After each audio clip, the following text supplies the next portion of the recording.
Number chapter का objective तो पूरा बता दिए थे, अब तो उसमें कोई कंफ्यूजन नहीं रहना चाहिए। चलिए दूसरा नंबर चैप्टर के ऑब्जेक्टिव पे आते हैं, आज क्लियर कर देना है, ठीक है। पढ़े हुए हैं आप, मैक्सिमम क्वेश्चन आपसे बन जाएगा, 2-4-5 क्वेश्चन आपसे नहीं बनेगा, ठीक है, बाद बाकी मैक्सिमम बन जाना चाहिए। आ जाइए। और दूसरा नंबर चैप्टर में भी जो है आपको 50 तक हो गया था, 51 नंबर से आते हैं और पहले खत्म कर देते हैं, उसके बाद पहला नंबर चैप्टर का क्वेश्चन पूछेंगे, देखते हैं आप लोग क्या सब कर रहे हैं।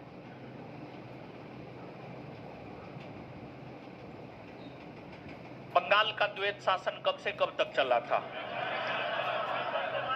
देखिए, बंगाल में द्वैत शासन लागू इलाहाबाद के प्रथम संधि के तहत 1765 ईस्वी में हुए, रॉबर्ट क्लाइव ने लागू किया और इसी द्वैत शासन ने बंगाल में अकाल को जन्म दिया। आधुनिक भारत में पहली बार अकाल 1770 ईस्वी में बंगाल में पड़ा था और इस अकाल के बाद जो है, अकाल पड़ने के बाद जो है 1772 ईस्वी में बंगाल के नए गवर्नर बनकर आए थे वारेन हेस्टिंग्स। वारेन हेस्टिंग्स ने देखा बंगाल अकाल ग्रस्त है तो वो कारणों की तहकीकात करने लगे, तो उन्हें पता चला कि बंगाल के अकाल का कारण द्वैत शासन है, जिस वजह से वारेन हेस्टिंग्स ने अतिशीघ्र द्वैत शासन को समाप्त कर दिया। यानी 1765 में रॉबर्ट क्लाइव ने द्वैत शासन को बंगाल में लागू किया, तो वहीं द्वैत शासन को समाप्त 1772 ईस्वी में वारेन हेस्टिंग्स ने किया, अर्थात बंगाल में द्वैत शासन 1765 से लेकर के 1772 ईस्वी तक रहा है। 1765 से लेकर के 1772। अब पूछेगा बंगाल में द्वैत शासन लागू किसने किया? हाँ, रॉबर्ट क्लाइव। समाप्त किसने किया? Warren Hastings. क्लाइव को बंगाल का गवर्नर कब बनाया गया? 1758। पलासी का युद्ध अत्यधिक ऐतिहासिक महत्व का था, यानी जो पलासी का युद्ध है 1757 ईस्वी में जो हुआ था, उसका अधिक ऐतिहासिक महत्व क्यों है? इसने भारत में फ्रेंच शक्ति का अंत कर दिया। भारत में फ्रेंच शक्ति का अंत वाडिवास के युद्ध ने किया, तो ये तो होगा नहीं। इसने बंगाल में ब्रिटिश वर्चस्व के लिए मार्ग प्रशस्त किया और उसके बाद संपूर्ण भारत पर ब्रिटिश नियंत्रण के लिए रास्ता खुल गया। हाँ, ये इसका सही उत्तर है। आंसर क्या हो जाएगा? बी। भारत में ईस्ट इंडिया कंपनी की सफलता का राज था, यानी जो east India company, British east India company Bharat में सफल हुई है, उसकी सफलता के पीछे कौन से कारण थे? पहला, भारत में राष्ट्रीय भावना की कमी। हाँ, कंपनी की सेना को पश्चिमी प्रशिक्षण मिला था तथा उनके पास आधुनिक हथियार थे। हाँ, भारतीय सैनिकों में राष्ट्रीय भावना का अभाव। हाँ, उपर्युक्त तीनों। आंसर डी हो जाएगा। निम्नलिखित में से किसने मीर कासिम तथा सुजाउद्दौला के साथ मिलकर अंग्रेजी ईस्ट इंडिया कंपनी पर युद्ध घोषित किया और वे बाद में बक्सर के युद्ध में अंग्रेजों से पराजित हुए? ऑप्शन मुगल बादशाह का है, जहांदार शाह, फरूख सियर, मोहम्मद शाह आलम द्वितीय। तो क्वेश्चन ये कह रहा है कि मीर कासिम और अवध के नवाब सुजाउद्दौला के साथ किस मुगल बादशाह ने बक्सर के युद्ध में भाग लिया था? तो आप सभी लोग जानते हैं कि इन दोनों के साथ शाह आलम द्वितीय ने भाग लिया था, अर्थात आंसर क्या हो जाएगा? शाह आलम द्वितीय। शाह आलम द्वितीय। आगे ये क्वेश्चन बड़ी महत्वपूर्ण है, कई दफा कई परीक्षा में पूछा गया है, जैसा कि एक प्रश्न है सत्यमेव जयते की उपनिषद से लिया गया है, आप सभी लोग जानते हैं मुंडकोपनिषद से, उसी प्रकार का प्रश्न जो है ये भी है। ईस्ट इंडिया कंपनी और बंगाल के नवाब के बीच जब पलासी का युद्ध हो रहा था, उस समय मुगल सम्राट कौन था? आलमगीर द्वितीय। आलमगीर द्वितीय था। बहुत महत्वपूर्ण क्वेश्चन है, भूल जाता है, हम भी अपने स्टूडेंट लाइफ में इसको भूल जाते थे, आप याद रखिएगा। नवाब सिराजुद्दौला एवं ईस्ट इंडिया कंपनी के बीच संघर्ष का प्रमुख कारण था। यानी जो बंगाल के नवाब सिराजुद्दौला थे और जो ब्रिटिश ईस्ट इंडिया कंपनी था, इन दोनों के बीच संघर्ष का मूल कारण क्या था? पहला, अंग्रेजों ने सिराजुद्दौला के राज्यारोहण का विरोध किया ना, ऐसी कोई बात नहीं थी, गलत है ये। अंग्रेजों ने व्यापार छूटों का दुरुपयोग किया, हाँ, व्यापारिक छूटों का दुरुपयोग किया, यही मूल कारण था नवाब सिराजुद्दौला और अंग्रेजी ईस्ट इंडिया कंपनी के बीच युद्ध का। आंसर यही होगा। अंग्रेजों ने बंगाल में फ्रांसीसियों के उपनिवेश चंद्रनगर पर हमला किया, ऐसा कोई बात नहीं था। काला कारावास की घटना का होना, देखिए ये तो था ही, लेकिन जो है ये जो है आपको सबसे मूल कारण था, ये तत्कालिक कारण हो जाएगा, समझिएगा। आंसर बी होगा इसका। प्लासी के युद्ध में केवल कुछ सरदारों ने सिराजुद्दौला का साथ दिया। वे सरदार कौन थे? देखिए, मोहनलाल और मीर मदन, मोहनलाल और मीर मदन। इसके अलावा कोई भी सिराजुद्दौला का साथ नहीं दिया था, तो मोहनलाल हो जाएगा। राय दुर्लभ नहीं दिया था साथ, राजवल्लभ भी नहीं दिया था, मीर मदन दिया था, खादिम खां नहीं दिया था। 1 और 4 सी। काल कोठरी की घटना, जिसमें 146 में से 123 लोग एक छोटी कोठरी में बंद कर दिए जाने के कारण मर गए थे, कहां घटित हुई थी? मुर्शिदाबाद, ढाका, मुंगेर, कलकत्ता। कलकत्ता में घटित हुई थी। कहां घटित हुई थी? कलकत्ता में। समझिए, कलकत्ता में घटित हुई थी। आ जाइए, आ जाइए, आ जाइए।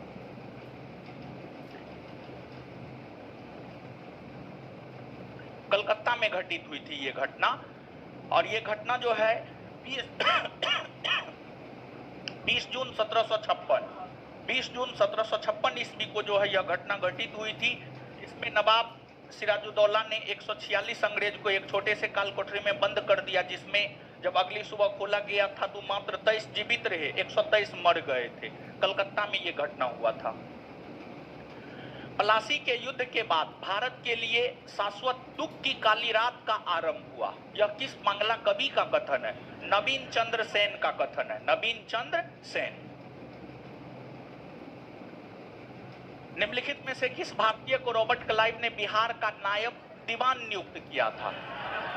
राजा सीताबरय। राजा सीताबरय को पिछले क्लास में ही हम आपको बताए थे, जब बंगाल में कर वसूली का अधिकार अंग्रेजों को प्राप्त हुआ तो बंगाल, बिहार, उड़ीसा का अलग अलग उप दीवान नियुक्त किया गया था। बंगाल का मोहम्मद रजा खां, उड़ीसा का राय दुर्लभ, बिहार का राजा सीताबरय।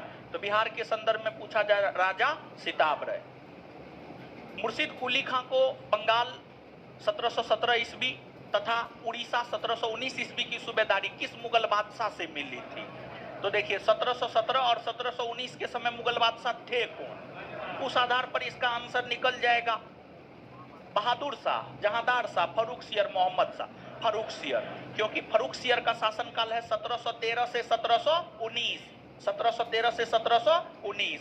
तो 1717 से 1713 के बीच 1717 और 1719 दोनों आ जाता है।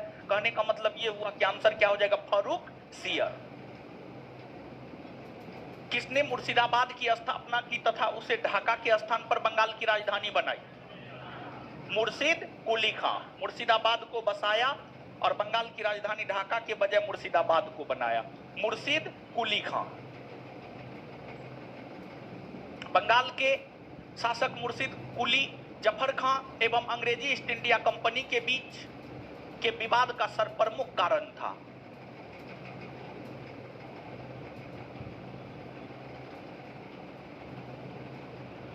ए, बंगाल के शासक मुर्शिद कुली खां और अंग्रेजी ईस्ट इंडिया कंपनी के विवाद का सर्वप्रमुख कारण था मुगल बादशाह फर्रुख सियर द्वारा 1717 में जारी फरमान की मुर्शिद कुली, जफर खां एवं ब्रिटिश कंपनी की अलग अलग व्याख्या। यानी इसकी व्याख्या जो है मुर्शिद कुली खां अपने नजरिए से करता था, कंपनी अपनी नजरिए से करता था, जिस वजह से जो है आपको दोनों के बीच विवाद खड़ा हो गया था। आंसर ए होगा। किस मुगल शासक ने 1733 ईस्वी में बिहार की सूबेदारी बंगाल के नवाब सुजाउद्दीन को प्रदान की थी? देखिए, मुगल बादशाह के संदर्भ में प्रश्न पूछ रहा है। ऑप्शन ये स्पष्ट कर रहा है, बहादुर शाह प्रथम, फर्रुख सियर, मोहम्मद शाह रंगीला, अहमद शाह प्रथम। तो 1733 ईस्वी की बात है। 1733 ईस्वी के समय मुगल बादशाह हुआ करते थे मोहम्मद शाह रंगीला। मोहम्मद शाह रंगीला का शासनकाल 1719 से 1748, 1719 से 1748, तो 1719 से 1748 के बीच में ही 1733 आता है। तो 1733 ईस्वी में मुगल बादशाह मोहम्मद शाह रंगीला ने बिहार की सूबेदारी बंगाल के नवाब सुजाउद्दीन को प्रदान कर दिया था। यानी आंसर क्या हो जाएगा? सी। बंगाल के किस नवाब ने यूरोपीय लोगों की तुलना मधुमक्खी के छत्ते से की, जिसे यदि ना छेड़ा जाए तो शहद देगी, पर यदि छत्ते के साथ छेड़छाड़ की गई तो मधुमक्खियां काट काट कर प्राण ले सकती है? कौन बोला था? अलीवर्दी खां। अलीवर्दी खां बोला था। अंग्रेजों द्वारा कलकत्ता तथा फ्रांसीसियों द्वारा चंद्रनगर की किलेबंदी सुदृढ़ करने का विरोध करते बंगाल के किस नवाब ने कहा, तुम व्यापारी हो, तुम्हें किले का क्या करना, मेरे संरक्षण में रहते हुए तुम्हें शत्रुओं का कोई भय नहीं था? कौन बोला? अलीवर्दी। बताए थे ना जी। अब नहीं याद रखे हैं तो हम तो नहीं है कुछ कर सकते हैं। आगे, बंगाल का वह नवाब, देखिए प्रश्न बंगाल के नवाब के संदर्भ में है। यही प्रश्न जो है आपको मैसूर के शासक के संदर्भ में भी पूछा जाता है। तो बंगाल के नवाब के संदर्भ में प्रश्न है। बंगाल का वह नवाब कौन था जो जानता था कि वह अंग्रेजों को बंगाल की भूमि से निकाल बाहर कर सकता है, किंतु ऐसी स्थिति में उसके ही शब्दों में समुद्र में आग लग जाएगी? अलीवर्दी खां का कहना था ये। किसका? अलीवर्दी खां। बंगाल के किस नवाब ने अपने उत्तराधिकारी को यह सलाह दी, तीनों अंग्रेज, फ्रांसीसी एवं डच को एक साथ निर्बल करने का विचार मत करना, इन तीनों में अंग्रेज सबसे सशक्त है, पहले उसका अंत करना और अन्य तुमको विशेष कष्ट नहीं देंगे। देखिए ध्यान दीजिएगा, अलीवर्दी खां जब मृत्यु की शैया पर लेटे हुए थे तो उन्होंने अपना उत्तराधिकारी अपने नाती सिराजुद्दौला को घोषित कर रखा था, और मृत्यु की शैया पर लेटे हुए अलीवर्दी खां ने सिराजुद्दौला को सलाह दिया कि तुम जो है तीनों को एक साथ दबाने का प्रयास मत करना, तीनों को एक साथ दबाने का प्रयास करेगा तुम खुद दब जाएगा, खुद बर्बाद हो जाएगा। तो ऐसा करना कि अंग्रेज, फ्रांसीसी, डच तीनों को एक एक करके दबाना, समझ गए? 1 बाय 1 दबाना, तीनों को 1 बाय 1 परास्त करना, और सबसे पहले तुम अंग्रेज को परास्त करना, और जो डच और फ्रांसीसी है वो बहुत ज्यादा सशक्त नहीं है, उसको तुम ऐसे ही नष्ट कर सकते हो। यह बात अलीवर्दी खां ने अपने उत्तराधिकारी सिराजुद्दौला को समझाया था। यह बात अलीवर्दी खां ने अपने उत्तराधिकारी सिराजुद्दौला को समझाया था। तो किस नवाब ने अपने उत्तराधिकारी को यह सलाह दी? तो अलीवर्दी खां ने अपने उत्तराधिकारी सिराजुद्दौला को यह सलाह दी थी। तो उत्तर क्या हो जाएगा? अलीवर्दी खां। अलीवर्दी खां। बंगाल के नवाब अलीवर्दी खां का उत्तराधिकारी कौन बना? अलीवर्दी खां का उत्तराधिकारी सिराजुद्दौला बना। बंगाल के नवाब सिराजुद्दौला तथा ब्रिटिश ईस्ट इंडिया कंपनी के बीच विवाद के कारण थे। यानी बंगाल के नवाब जो सिराजुद्दौला है और जो ब्रिटिश ईस्ट इंडिया कंपनी है, दोनों के बीच विवाद का कारण क्या था? अंग्रेजों द्वारा कलकत्ता का किलाबंदी। हाँ, सिराजुद्दौला जब नवाब बना था तो अंग्रेजों ने कलकत्ता का किलाबंदी करना शुरू कर दिया, और फिर तब जाकर सिराजुद्दौला ने कलकत्ता का अभियान किया, और तब कालकोठरी की घटना घटित हुई, और यही घटना पलासी के युद्ध का तत्कालिक कारण बना था। तो कलकत्ता का किलाबंदी भी एक कारण है। अंग्रेजों द्वारा दस्तक का दुरुपयोग यानी लाइसेंस का दुरुपयोग, हाँ, भगोड़े कृष्ण बल्लभ को कलकत्ता में अंग्रेजों द्वारा शरण देना, ये भी था। सभी 1, 2, 3 सभी, ये सभी कारण थे।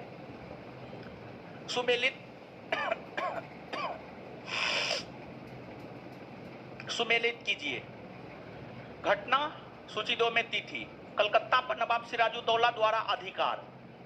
देखिए हुआ ये था कि नवाब सिराजुद्दौला जब नवाब बने तो उनके नवाब बनने के बाद अंग्रेजों ने कलकत्ता का किलाबंदी करना शुरू कर दिया। तो फिर नवाब सिराजुद्दौला ने कलकत्ता का अभियान करके कलकत्ता पर विजयी प्राप्त किया, और कलकत्ता का अभियान करके कलकत्ता पर जो नवाब सिराजुद्दौला ने विजयी प्राप्त किया है, यह घटना 5 जून से 20 जून के बीच घटित हुआ है। तो 5 से 20 जून 1756। कालकोठरी की त्रासदी 20 जून 1756, 20 जून 1756। अलीनगर की संधि 9 फरवरी 1757, 9 फरवरी 1757। पलासी का युद्ध 23 जून 1757। आंसर 1, 2, 3 और 4।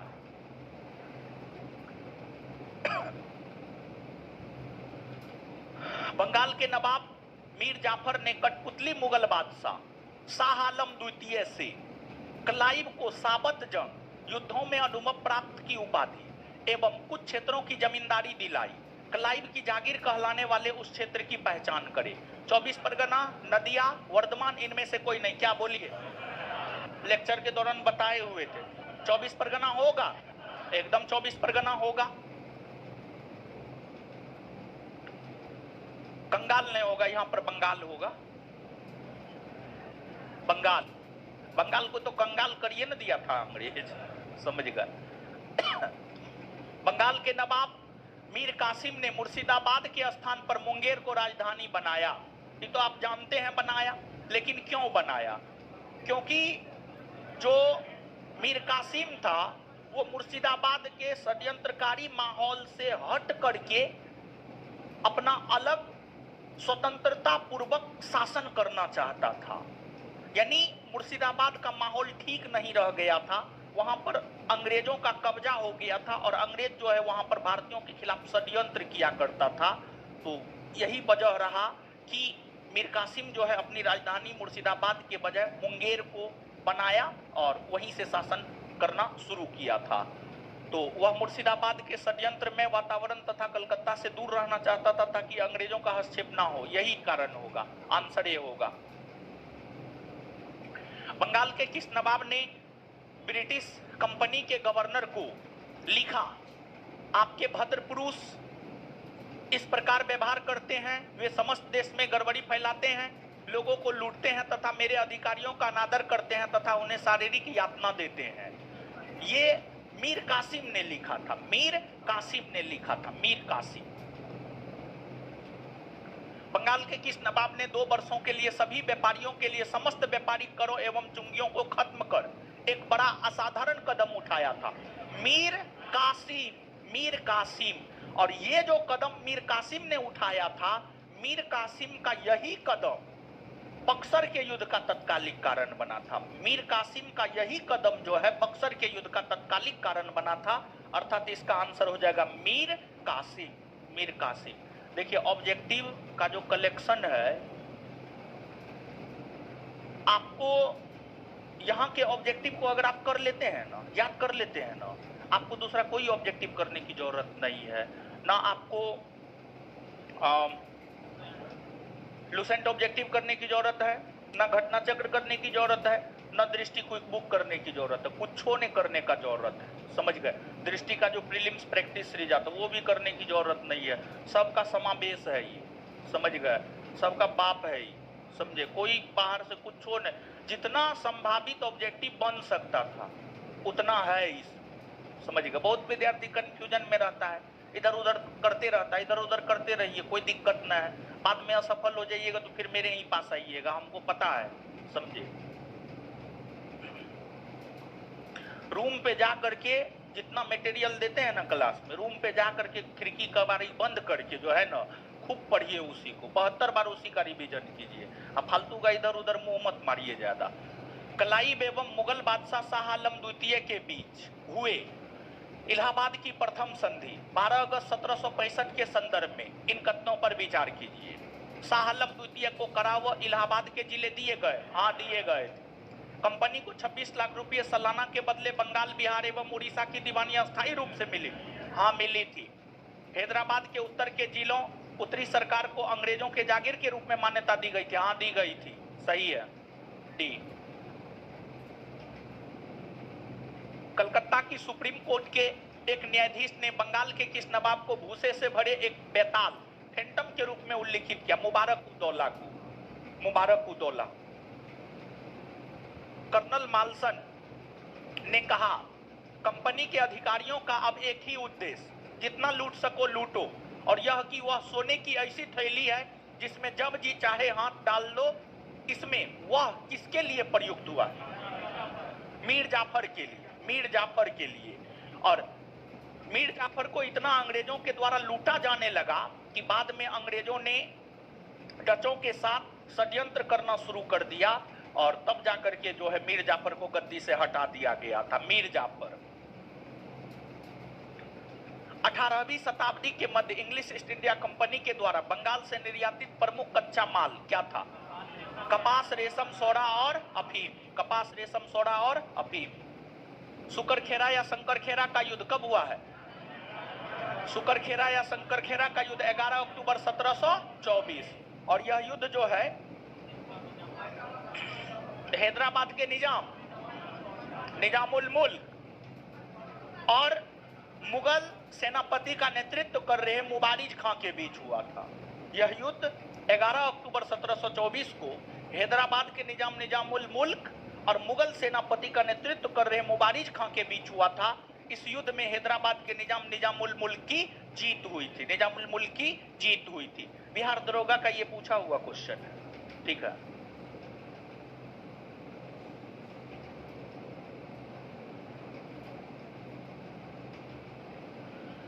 विचार कीजिए, पालखेरा का युद्ध। पालखेरा का युद्ध कब हुआ? 1728। 1728 में यह युद्ध हैदराबाद के निजाम और मराठा पेशवा। मराठा पेशवा कौन था? बाजीराव प्रथम। बाजीराव प्रथम 1720 से 1740।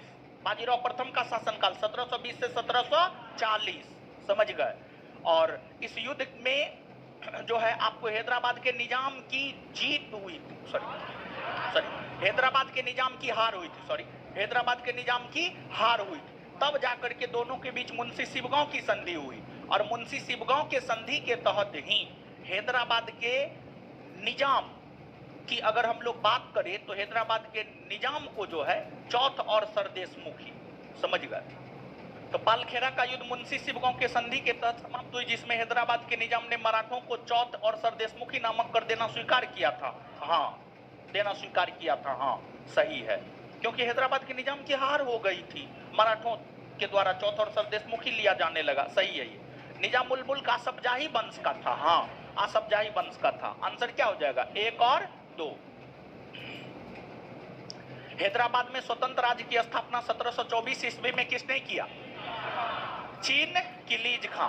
आंसर में देखिएगा सी दे दिया है क्या? ए दिया हुआ है, ए है ना? हाँ ठीक, नहीं हमको लग रहा था सी दे दिया। चिन किलीज खां होगा, चिन किलीज खां। पालखेरा का युद्ध 1728 ईस्वी में लड़ा गया, अभी तुरंत बताए हैं, क्या होगा?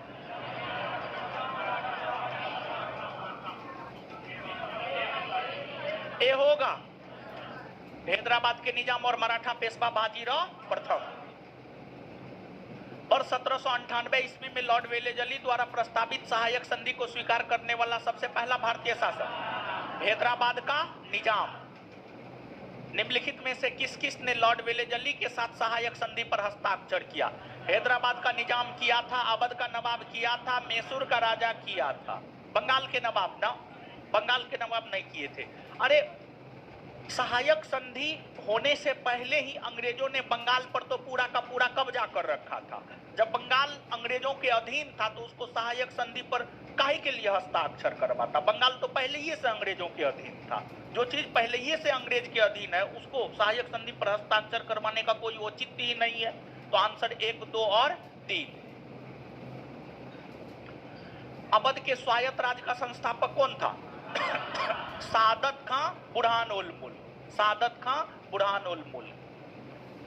अवध, हैदराबाद, भरतपुर और रुहेलखंड एवं फर्रुखाबाद किस मुगल शासक के समय में स्वतंत्र हुए?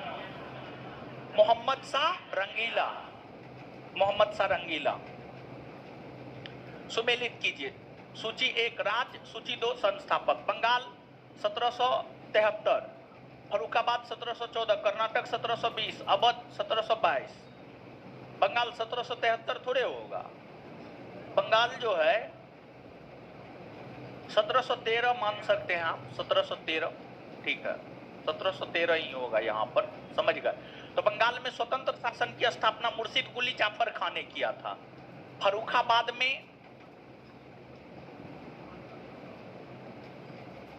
रुक जाइए, मुर्शिद फर्रुखाबाद, कर्नाटक, अवध। अवध में कौन किया था? सादत खां बुरहान उल मुल्क। कर्नाटक में सादत उल्ला खां। फर्रुखाबाद में मोहम्मद खां बंगस। 1, 2, 3, 4 होगा। 1, 2, 3, 4। किस राज्य के शासक नवाब वजीर कहलाते थे? है? अवध ना, अवध, अवध के नवाब, ठीक है, अवध के नवाब। अवध के किस नवाब को मूल तौर पर नवाब वजीर कहा जाता? सफदरजंग। किसको कहा जाता था? सफदरजंग। विचार कीजिए, हैदराबाद को 1798 ईस्वी में सहायक संधि के तहत अंग्रेजी साम्राज्य में मिलाया गया है? हाँ, मिलाया गया। अवध को पुलिस कार्रवाई के द्वारा भारत में 1948 में मिलाया गया? नहीं, गलत है। अवध को थोड़े मिलाया गया था, हैदराबाद को मिलाया गया था। किसको? हैदराबाद को मिलाया गया था। कौन सा कथन सही है? केवल एक, केवल एक। आंसर में सी दिया हुआ होगा, देख लीजिए, आंसर में सी है। सी को काट करके ए कीजिए, आंसर सही कीजिए। सी को काट करके ए कीजिए, 91 का आंसर सी दिया हुआ होगा, सी को काट करके ए कीजिए, ए होगा इसका सही उत्तर। टाइपिंग मिस्टेक है इसमें, हम थोड़े मिस्टेक किए, टाइपिंग मिस्टेक। चलिए, 1723 ईस्वी में नया राजस्व बंदोबस्त, रेवेन्यू सेटलमेंट को लागू किया गया था। आपको अवध में लागू किया गया था, और अवध में इसे लागू जो है अवध के नवाब सादत खान ने किया था। किसने किया था? सादत खान ने, सादत खान ने किया था। मुगल बादशाह मोहम्मद शाह रंगीला ने निम्नलिखित में से किसको बुरहानुल मुल्क की उपाधि प्रदान की थी? सादत खान। यह भी बिहार दरोगा का पूछा हुआ क्वेश्चन। सादत खान। बक्सर के युद्ध में संयुक्त सेना का नेतृत्व किसने किया था? अवध के नवाब शुजाउद्दौला ने किया था। अवध के नवाब शुजाउद्दौला ने। अवध के किस शासक को नवाब वजीर के नाम से जाना जाता है? सफदरजंग। सफदरजंग को अपना वजीर किस मुगल बादशाह ने बनाया था? है? कौन बनाया था? अहमद शाह प्रथम। अहमद शाह प्रथम बनाया था, अहमद शाह प्रथम। निम्नलिखित में से किसने लखनऊ में बड़ा इमामबाड़ा बनवाया? आसफ-उद-दौला। लखनऊ में बड़ा इमामबाड़ा कौन बनवाया? आसफ-उद-दौला। कौन बनवाया? आसफ-उद-दौला। आसफ-उद-दौला बनवाया। निम्नलिखित में से किस शासक ने पानीपत के तृतीय युद्ध में अफगान शासक अहमद शाह अब्दाली का साथ दिया था? कौन दिया था?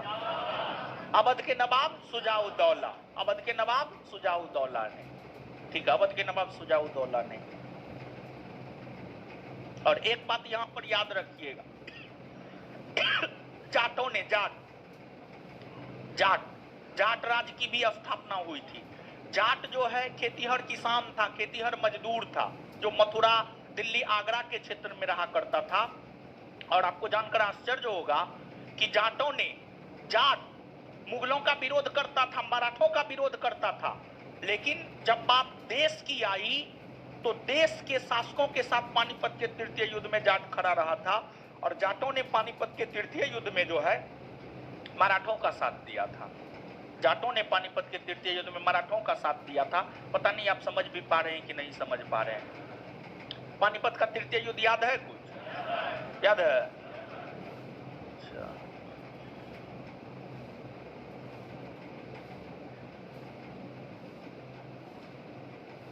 बोलिए, कब हुआ है पानीपत का तृतीय? डेट के साथ बोलना है।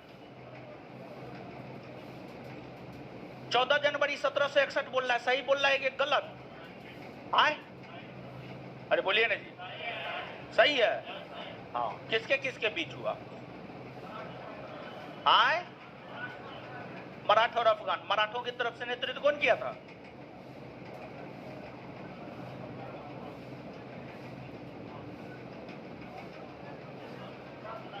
आए, कौन? और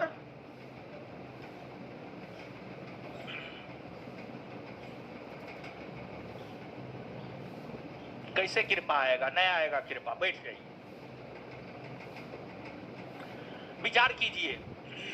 अब जो बता दिए हैं वो याद नहीं रखिएगा। जानते हैं क्या बताए? कुछ नहीं बताएंगे। विचार कीजिए, जो बता दिए हैं घर पे जाकर के देखते हैं जी, क्या बार देखे हो उसको? विद्यार्थी जानते एक नंबर का बहानेबाज होता है। ठीक है, विद्यार्थी हम भी न रहे हैं, हम भी तो विद्यार्थी हैं। एक नंबर का बहानेबाज होता है। दिमाग में लगेगा ई कर लेंगे ना तो ऊ हो जाएगा, ऊ कर लेंगे ना तो ई हो जाएगा, लेकिन मास्टर जो बताएगा उसको याद नहीं करेगा। रूम में बंद होकर के हम काहे बोलते हैं पढ़िए पागल की तरह, समझ गए? रूम में बंद होकर के पागल की तरह पढ़िए, नहीं तो कुछ नहीं होने जा रहा है। भरम में जी रहे हैं कि कुछ हो जाएगा आप लोग से। याद कीजिए, बोल बोल करके याद कीजिए, रूम में बंद होकर के। अब मैक्सिमम प्रयास कीजिए सिंगल रूम में रहने का, समझ गए? बोल के पढ़िए, विचार कीजिए। सुजाउद्दौला ने मुगल बादशाह शाह आलम द्वितीय को शरण दिया था। सुजाउद्दौला ने मुगल बादशाह, हाँ दिया था, एकदम दिया था, समझ गए? सुजाउद्दौला के शरण में ही शाह आलम द्वितीय था, तब तो मीर कासिम आकर के उससे मिला, मीर कासिम को भी शरण दिया था, हाँ दिया था, सही है।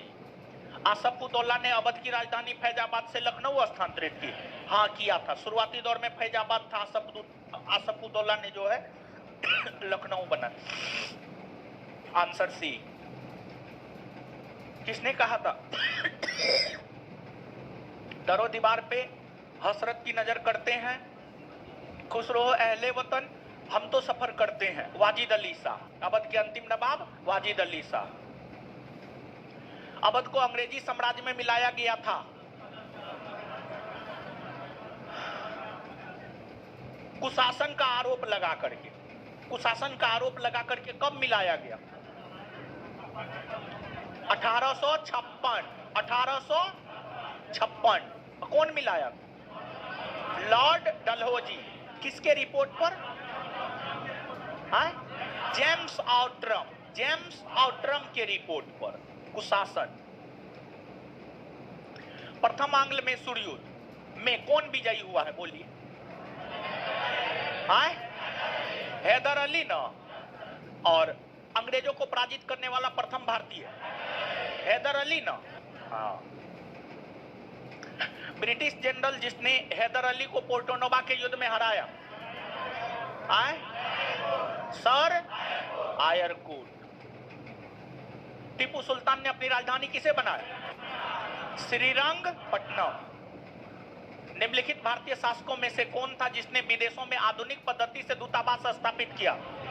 टीपू सुल्तान। टीपू सुल्तान।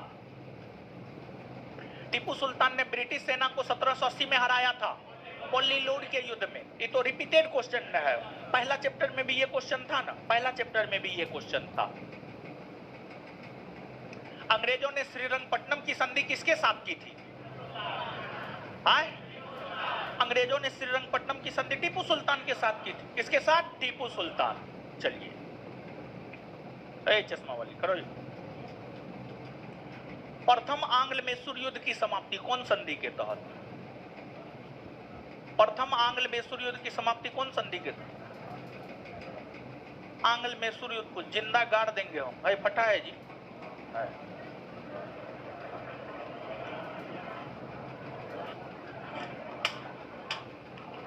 देखिए, इसमें हाथ फट सकता है, तो फट भी जाएगा तो हमको कोई दर्द नहीं होता है, समझ गए?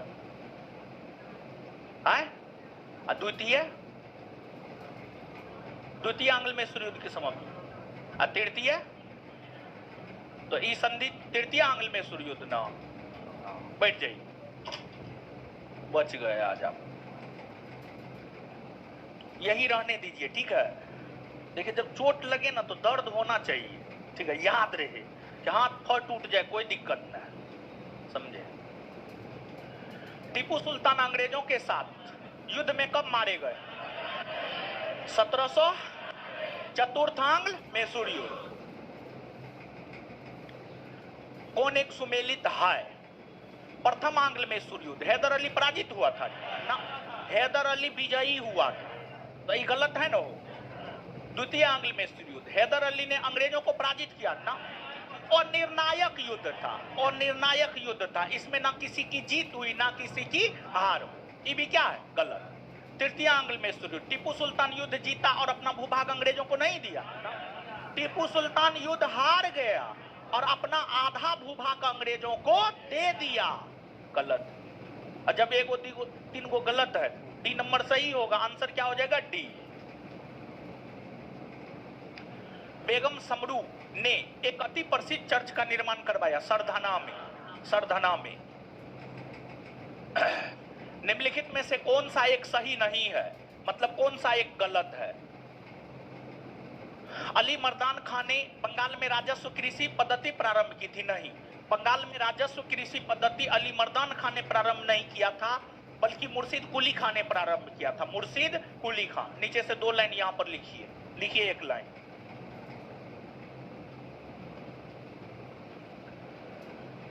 जाटों ने पानीपत के तृतीय युद्ध में मराठों का साथ दिया।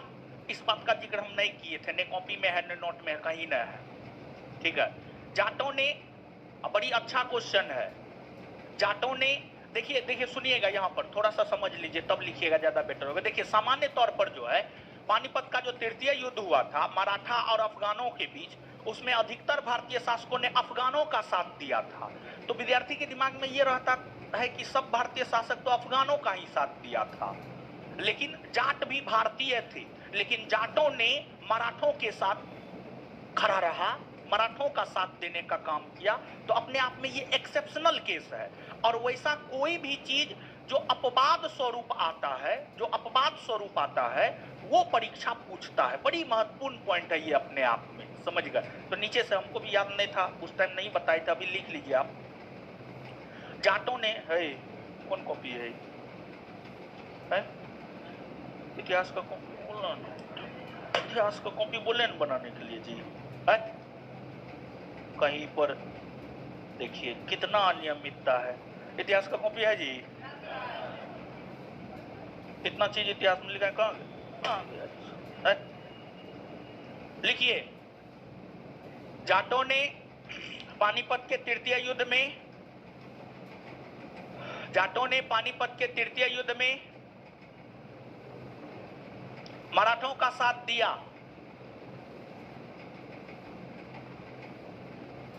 जाटों ने पानीपत के तृतीय युद्ध में मराठों का साथ दिया। एक दूसरा पॉइंट,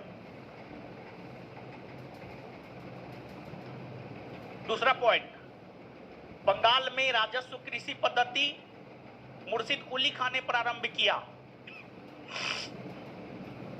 बंगाल में राजस्व कृषि पद्धति मुर्शिद कुली खान ने प्रारंभ किया। बंगाल में राजस्व कृषि पद्धति मुर्शिद कुली खान ने प्रारंभ किया। बंगाल में राजस्व कृषि पद्धति मुर्शिद कुली खान ने प्रारंभ किया। चलिए, तो यही गलत है, समझ गए? और चुनना हमको गलत को ही था, मतलब 110 का आंसर क्या हो जाएगा? ए।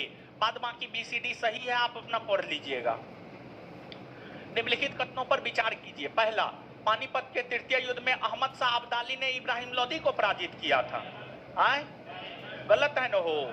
अहमद शाह अब्दाली ने मराठों को पराजित किया था, सदाशिवराव और विश्वासराव भाव को प्राप्त किया सेनापति के संदर्भ में। अब पेशवा के संदर्भ में कहे तो बालाजी बाजीराव को पराजित किया, बालाजी बाजीराव को पराजित किया। और छत्रपति के संदर्भ में कहे तो राजा राम द्वितीय को परास्त किया, राजा राम द्वितीय को परास्त किया। तो ये तो होगा नहीं, गलत है। तृतीय आंग्ल में सूर्य युद्ध में टीपू सुल्तान की मृत्यु हुई? नहीं, चतुर्थ आंग्ल में सूर्य युद्ध में मृत्यु हुई थी, चतुर्थ आंग्ल में सूर्य युद्ध में, मतलब ये भी गलत है। पलासी के युद्ध में सिराजुद्दौला की पराजय के लिए मीर जाफर ने अंग्रेजों से मिलकर षड्यंत्र रचा था। हाँ, रचा था, इसलिए तो सिराजुद्दौला की हार हुई। ये क्या है? सही है। कौन सा सही है? केवल 3, आंसर बी। कौन सा युग्म सुमेलित नहीं है, मतलब कौन गलत है? देखिए, हेक्टर मुंडो बक्सर का युद्ध, बक्सर के युद्ध का नेतृत्व हेक्टर मुंडो ने किया था। हाँ, सही है। लॉर्ड हेस्टिंग्स आंग्ल नेपाल युद्ध, देखिए बंगाल के गवर्नर जनरल लॉर्ड हेस्टिंग्स बने थे, और लॉर्ड हेस्टिंग्स जो बंगाल के गवर्नर के पद पर हैं 1813 से 1823, 1813 से 1823, और 1813 से 1823 के बीच में ही 1814 से 1816 के बीच आंग्ल नेपाल युद्ध हुए हैं। तो आंग्ल नेपाल युद्ध के समय लॉर्ड हेस्टिंग्स थे, ये क्या है? सही है। लॉर्ड वेलेजली चतुर्थ आंग्ल में सूर्य युद्ध, लॉर्ड वेलेजली का शासनकाल आप सभी लोग जानते हैं, 1798 से 1805, और चतुर्थ आंग्ल में सूर्य युद्ध 1799, 1799। तो ई भी तो सही है ना? है, ये भी सही है। जब ABC सही है तो गलत कौन होगा? डी नंबर, और गलत को ही चुनना है, मतलब आंसर क्या हो जाएगा? डी। अब डी आंसर इसलिए होगा कि लॉर्ड कॉर्नवालिस का शासनकाल है 1786 से 1793 और तृतीय आंग्ल मराठा युद्ध हुआ है 1816 से 1819। तो तृतीय आंग्ल मराठा युद्ध के समय लॉर्ड कॉर्नवालिस नहीं था। लॉर्ड कॉर्नवालिस नहीं था तो कौन था? तो तृतीय आंग्ल मराठा युद्ध के समय जो है आपको लॉर्ड हेस्टिंग्स थे। लॉर्ड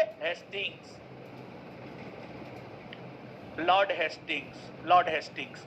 तो यही गलत है, आंसर यही होगा, यानी 112 का आंसर डी नंबर। विचार कीजिए, टीपू सुल्तान ने अपने नवीन प्रयोग से नई मुद्रा, नई मापतौल की इकाई और नवीन संबंध का प्रचलन किया। सही या गलत? एकदम सही है। टीपू सुल्तान फ्रांसीसी क्रांति से प्रभावित था। हाँ, प्रभावित था। आंसर 1 और 2। द्वितीय आंग्ल मैसूर युद्ध किस संधि के तहत समाप्त हुआ? मंगलौर की संधि के तहत। निम्नलिखित में भारत का प्रथम शासक जो आर्थिक शक्ति को सैन्य शक्ति की नींव मानता था, कौन? टीपू सुल्तान। 1781 होगा यहां पर, 1981 टाइपिंग मिस्टेक है, 1781 कर लीजिए।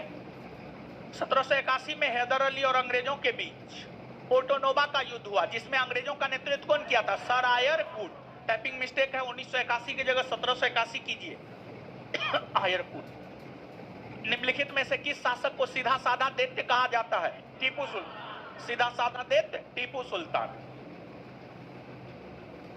विचार कीजिए, टीपू सुल्तान को यह श्रेय दिया जाता है कि वह प्रथम व्यक्ति था जिसने रॉकेट का युद्ध में प्रयोग किया। हाँ, तृतीय आंग्ल मैसूर युद्ध के समय बंगाल के गवर्नर सर जॉन शोर था।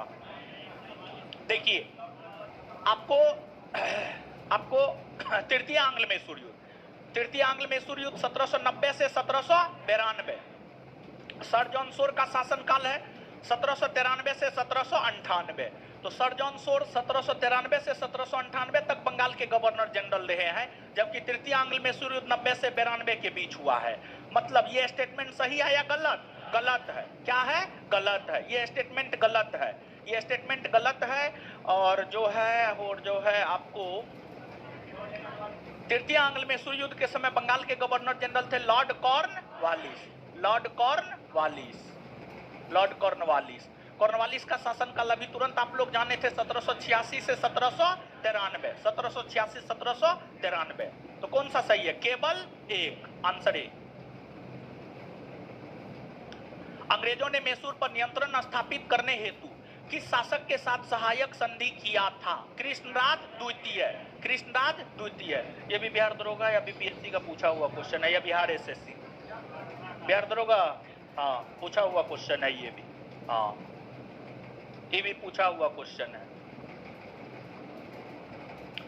विचार कीजिए, हैदर अली ने अपने सैन्य संगठन को यूरोपीय पद्धति के अनुरूप संगठित किया था।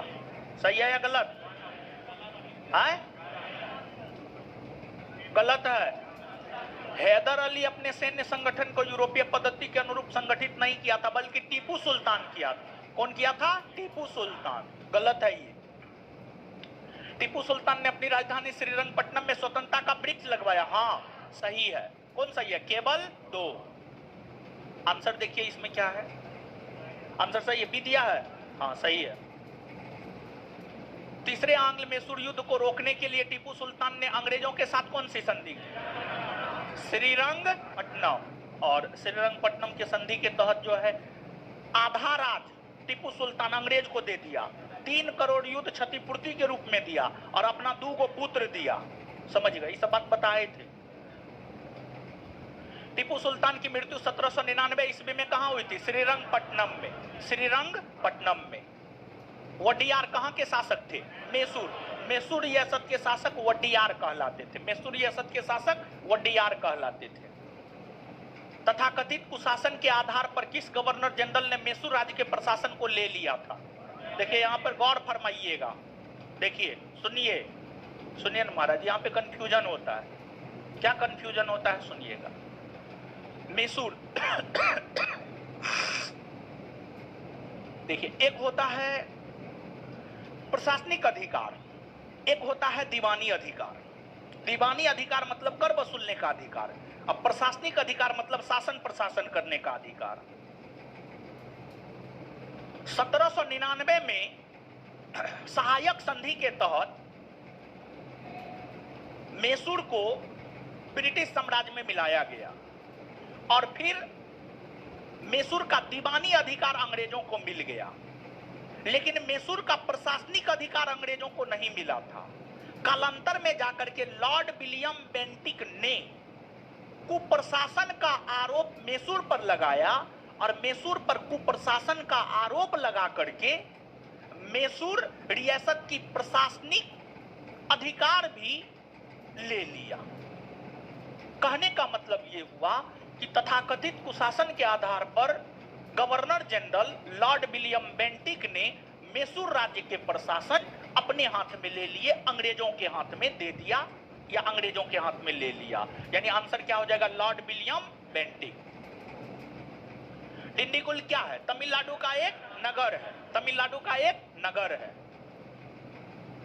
किसने फ्रांसीसी विशेषज्ञों की मदद से डिंडीगुल में एक आधुनिक शस्त्रागार स्थापित किया? हैदर अली। किसने घोषणा कर रखी थी कि वह अंग्रेजों को पहले तो अर्काट से निकाल बाहर करेगा और अंततः भारत से? हैदर अली। हैदर अली। प्रथम आंग्ल मैसूर युद्ध मद्रास की संधि के तहत समाप्त हुआ। हाँ। द्वितीय में मंगलौर। हाँ। तृतीय श्रीरंगपट्टनम। आंसर 1, 2 और 3। हैदर अली की मृत्यु किस युद्ध के दौरान हुई?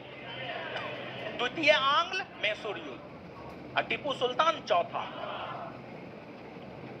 द्वितीय आंग्ल मैसूर युद्ध को बंद करने के लिए टीपू सुल्तान तथा अंग्रेजों के मध्य मंगलौर की संधि हुई। इस संधि पर अंग्रेजों की ओर से हस्ताक्षर करने वाला मद्रास के गवर्नर का क्या नाम था? लॉर्ड मैकेरी ने। बड़ी अच्छा क्वेश्चन है, समझ गए? सब क्वेश्चन कहीं नहीं मिलेगा, सिर्फ यही मिलेगा, समझ गए? ये सब क्वेश्चन पूछेगा, कोई जवाब नहीं दे पाएगा। अगर आप याद रखिएगा तो आप ही जवाब दे पाइएगा। इसी सब प्रकार के क्वेश्चन में आपको बढ़त बनाना है। द्वितीय आंग्ल मैसूर युद्ध के समय गवर्नर जनरल कौन था? देखिए, द्वितीय आंग्ल मैसूर युद्ध आप सभी लोग जानते हैं, 1780 से 1784। ठीक है।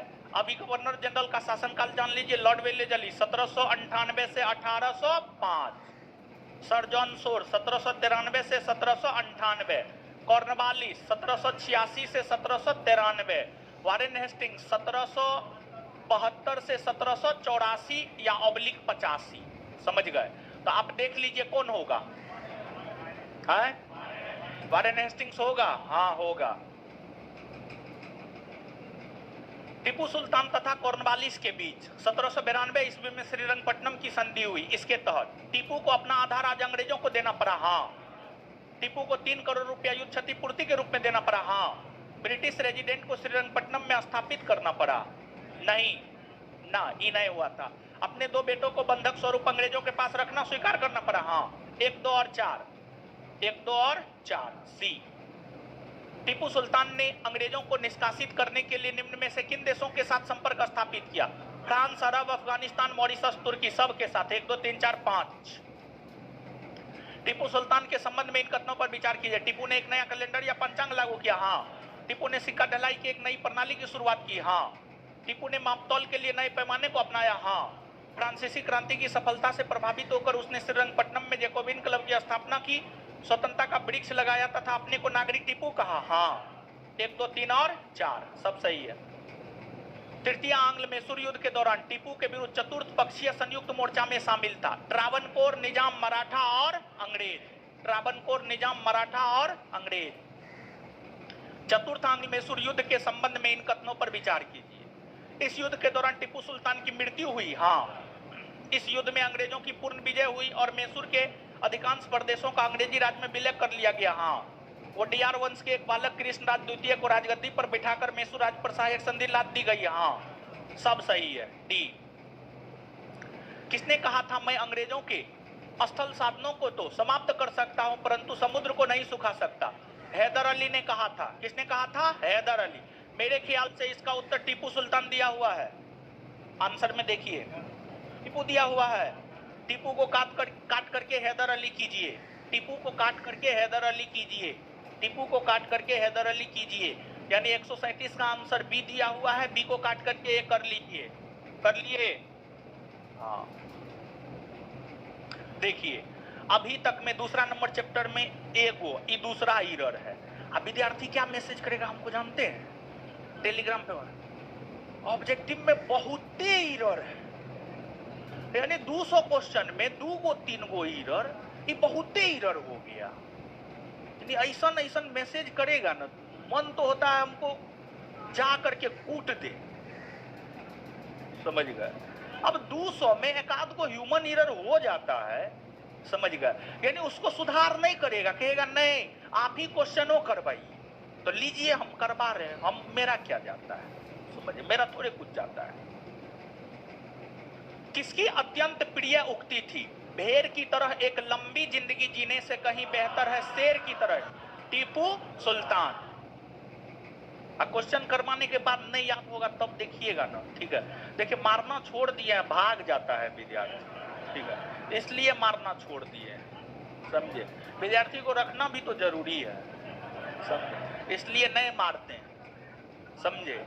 खैर जो पुराना विद्यार्थी उसको तो कूटबे करे, नवका सबको नहीं कूटे, समझ गया। नवका सब भाग जाएगा तब दीवाल को पढ़ाएंगे, समझे। जिसका गार्जियन आकर के कहता है कूटिए, उसको तो खूब कूटते हैं। कुछ का गार्जियन आकर के कहता खूब कूटिए इसको, समझ गए। गुरु नानक ने अपना उत्तराधिकारी किसे नियुक्त किया? गुरु अंगद। किस सिख गुरु ने गुरुमुखी लिपि प्रारंभ किया? गुरु अंगद। पंजाब में अमृतसर नगर को स्थापित किया? गुरु रामदास ने। कब? 1577। किस सिख गुरु को अकबर ने 500 बीघा जमीन दी थी? गुरु रामदास। रामदास को नहीं मिला था, उसकी बीवी को मिला था, तो रामेदास माना जाएगा, रामदास। कौन सा युग्म सही सुमेलित है? मीरी पीरी, अमरदास, अर्जुन देव। आदि ग्रंथ अर्जुन देव ने लिखा, यही सही है, बाद बाकी सब गलत है। किस सिख गुरु ने विद्रोही राजकुमार खुसरो की सहायता धन एवं आशीर्वाद से की थी? गुरु अर्जुन देव। गुरु अर्जुन देव। आदि ग्रंथ अथवा गुरु ग्रंथ साहिब का संकलन किसने किया? गुरु अर्जुन देव।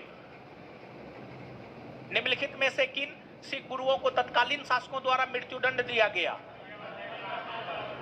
गुरु अर्जुन देव और गुरु तेग बहादुर। गुरु अर्जुन देव की हत्या जहांगीर ने, और तेग बहादुर औरंगजेब। 2 और 4। विचार कीजिए। गुरु नानक का आत्मा गुरु अंगद को कहा जाता है। हाँ सही है। गुरु अमरदास ने हिंदुओं से अलग एक विवाह पद्धति लवन की शुरुआत की। हाँ। गुरु अंगद ने सिख धर्म के प्रचार हेतु 22 गद्दी की स्थापना किया? नहीं, गुरु अमरदास ने किया था। 22 गद्दी की स्थापना अंगद नहीं बल्कि गुरु अमरदास ने किया था। मतलब ये क्या है? गलत है। कौन कौन सही है? 1 और 2। आंसर सी।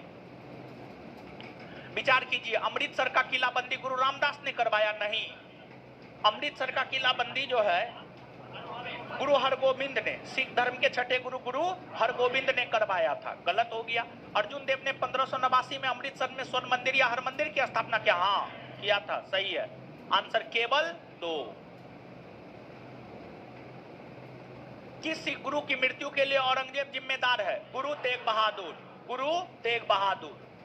निम्न में से किस स्थान पर एक प्रसिद्ध सिख गुरुद्वारा अवस्थित है? हेमकुंड में, उत्तराखंड के चमोली जिला में है। पटना में किस सिख गुरु का जन्म हुआ है?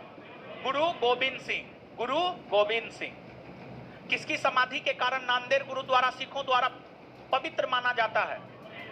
गुरु गोविंद सिंह। गुरु गोविंद सिंह की हत्या 1708 में महाराष्ट्र के नांदेड़ में न हुआ था, गुलखा नामक पठान ने किया था।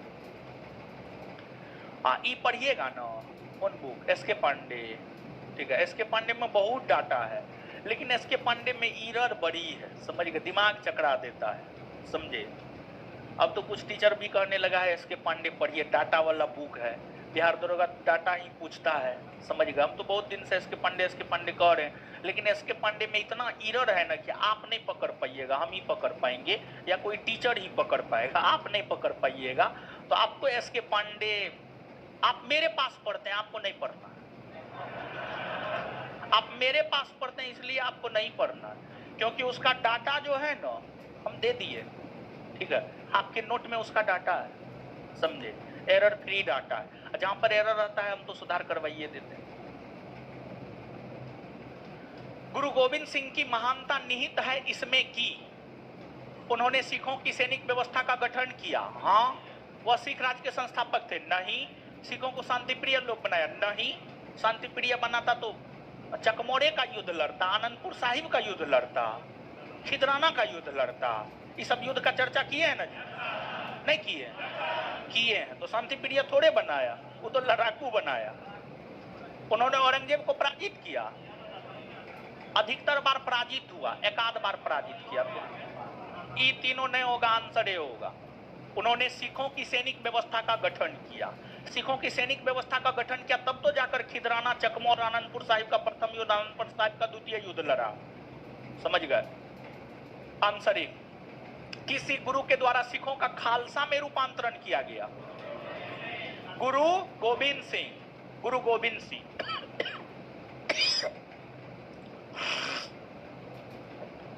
अंतिम गुरु, गुरु गोविंद सिंह। रंजीत सिंह के राज्य में सम्मिलित था दिल्ली, काबुल, मकराना, श्रीनगर। श्रीनगर शामिल था, श्रीनगर। रंजीत सिंह के राज्य में 4 गो राजधानी हो, लाहौर, पेशावर, कश्मीर, मुल्तान। तो कश्मीर की राजधानी श्रीनगर, कश्मीर में ना श्रीनगर, जम्मू का श्रीनगर शामिल था, बाद बाकी क्षेत्र शामिल नहीं था। रंजीत सिंह किस मिसल से संबंधित थे? सुकर चकिया। महाराजा रंजीत सिंह के राज्य की राजधानी लाहौर। कहां थी? लाहौर। रंजीत सिंह ने सुप्रसिद्ध कोहिनूर हीरा प्राप्त किया शाह सूजा से। शाह सूजा से। निम्नलिखित में से किसने कहा था ईश्वर की इच्छा थी कि मैं सब धर्मों को एक निगाह से देखूं, इसलिए उसने दूसरी आंख की रोशनी ले ली? रंजीत सिंह। देखिए, रंजीत सिंह भले ही पंजाब में सिख राज की स्थापना की हो, लेकिन धर्मनिरपेक्ष शासक था। सभी धर्मों को समान दृष्टिकोण से देखता था, सभी धर्मों का सम्मान करता था। समझ गए? महाराजा रंजीत सिंह के उत्तराधिकारी कौन? खड़क सिंह। सिख राज का अंतिम राजा दिलीप सिंह। पंजाब के पूर्व महाराज दिलीप सिंह के विषय में कौन सा कथन सत्य है? 23 अक्टूबर 1893 को उनका निधन पेरिस में हुआ, सत्य है। नासिक में उनकी अंत्येष्टि हुई? नहीं। कहां हुआ? इंग्लैंड में। इंग्लैंड में हुआ था। कभी भी सिख धर्म को नहीं छोड़ा, छोड़ा।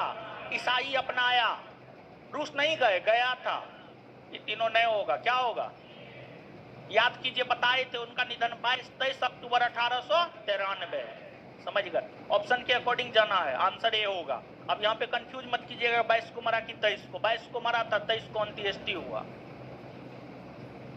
सिख साम्राज्य का अंतिम शासक दिलीप सिंह। किस सिख गुरु ने फारसी में जफरनामा लिखा? गुरु गोविंद सिंह। गुरु गोविंद सिंह। सिख गुरुओं का सही क्रम है, शांत रहिए, इससे पूछेंगे उसको बताना है। खड़ग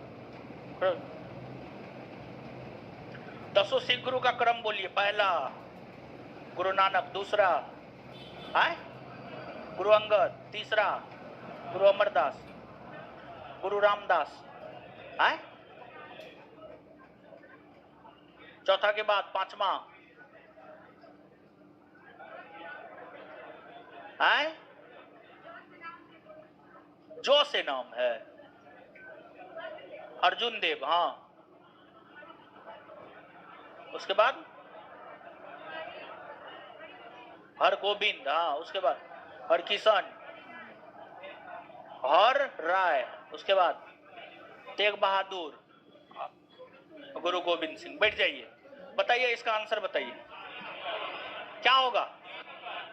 है गुरु नानक, गुरु अंगद, गुरु अमरदास, रामदास, अर्जुन देव, हर गोविंद, हर गोविंद के बाद हर राय के बाद हर किशन, तेग बहादुर, गुरु गोविंद सिंह। क्या होगा वो?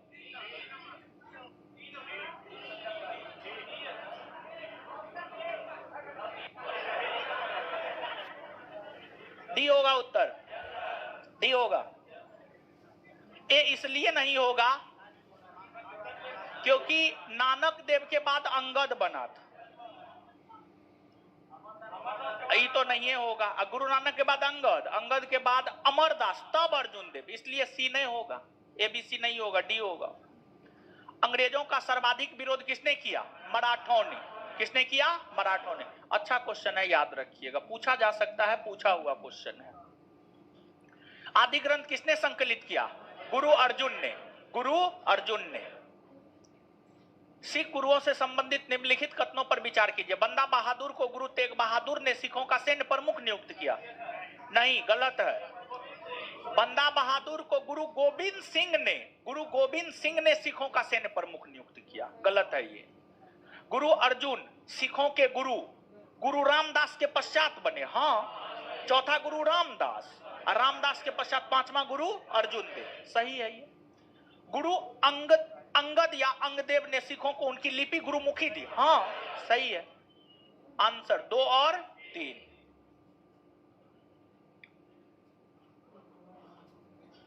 चलिए, निम्नलिखित कथनों पर विचार कीजिए। सिखों के प्रथम गुरु नानक देव मुगल बादशाह बाबर के समकालीन थे और उनका जन्म स्थान तलबंडी या ननकाना पाकिस्तान। हाँ। सिखों के दूसरे गुरु अंगद या अंगदेव का मूल नाम लाना था। हाँ। अकबर ने सिखों के चौथे गुरु रामदास को 500 बीघा जमीन दान में दिया, जिस पर उन्होंने अमृतसर नामक तालाब बसाया। हाँ।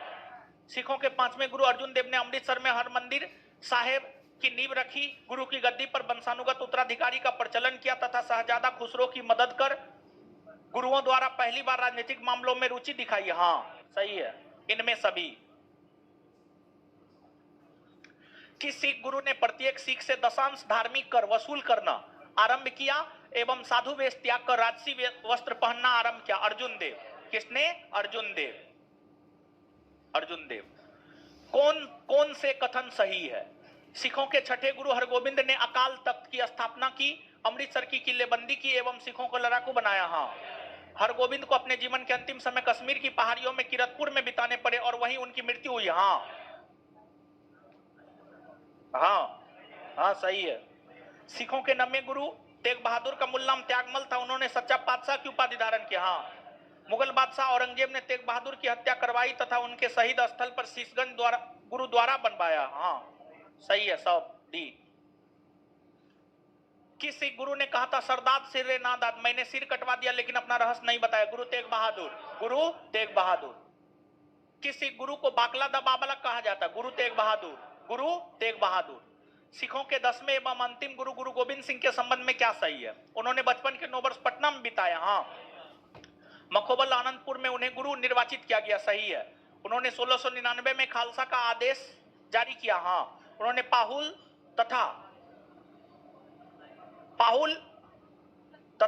प्रथा होगा, यहां पर तथा नहीं होगा, पाहुल प्रथा होगा, सॉरी, पाहुल प्रथा।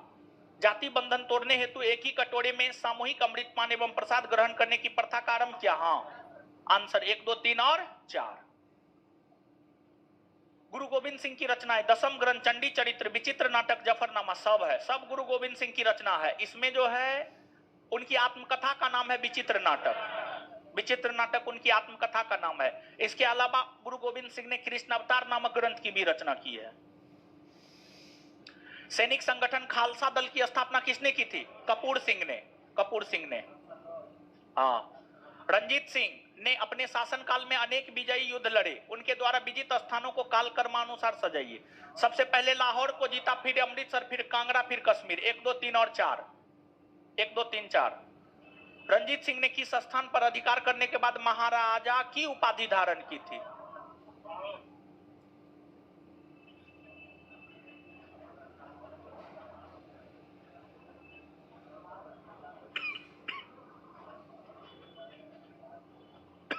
लाहौर। सही है, लाहौर होगा। रंजीत सिंह को किस विजयी अभियान के फलस्वरूप जमा नामक तोप की प्राप्ति हुई थी? अमृतसर विजयी अभियान। अमृतसर की संधि 1809 में, जिससे लॉर्ड मिंटो, सही है। रोपड़ की संधि 1831 में, विलियम बेंटिक, सही है। त्रिपक्षीय संधि 1839 में होगा, 1839 में। लॉर्ड ऑकलैंड व शाह सुजा, ये भी सही है। आंसर 1 2 3 होगा। रंजीत सिंह एवं अंग्रेजों के बीच हुए अमृतसर की संधि में किस नदी को दोनों के राज्य क्षेत्रों के बीच सीमा निर्धारित की गई? सतलज। कौन? सतलज। रंजीत सिंह ने अपने राज्य प्रशासन विशेषतः सैन्य प्रशासन में विभिन्न विदेशियों को भर्ती किया, जिसमें शामिल थे वंतूरा, अलार्ड, कोर्ट एवं गार्डनर, एविटेबल। 1 2 3 4 सब होगा, सबको शामिल किया था। प्रथम आंग्ल सिख युद्ध एवं द्वितीय आंग्ल सिख युद्ध के समय पंजाब राज्य का शासक दिलीप सिंह। दोनों के समय दिलीप सिंह ही था, 1843 से 1849। और प्रथम आंग्ल सिख युद्ध 45-46, द्वितीय 48-49, दिलीप सिंह ही होगा।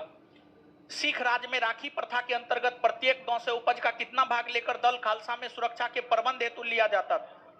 उपज का 1/5 भाग। कौन सुमेलित नहीं है, मतलब कौन गलत है? गुरु अमरदास सती प्रथा का विरोध किया, सही है ये। गुरु अर्जुन देव तरन तारण तथा करतारपुर नामक शहर बसाया, सही है ये भी। गुरु हर्राय किरतपुर नामक नगर बसाया, नहीं। किरतपुर नामक नगर को बसाया था हरगोबिंद, हरगोबिंद बसाया था। गुरु हरकिशन चेचक के कारण मृत्यु हुआ, हाँ। ए बी डी सही है, गलत है सी नंबर, गलत को चुनना था, आंसर सी होगा। गुरु हर्राय ने किरतपुर नामक नगर को नहीं बसाया था, बल्कि गुरु हरगोबिंद ने बसाया था। अधोलिखित में से किस सिख गुरु ने सिखों को लड़ाकू कौम में बदला? गुरु गोविंद सिंह, गुरु गोविंद सिंह, 10वें गुरु, गुरु गोविंद सिंह।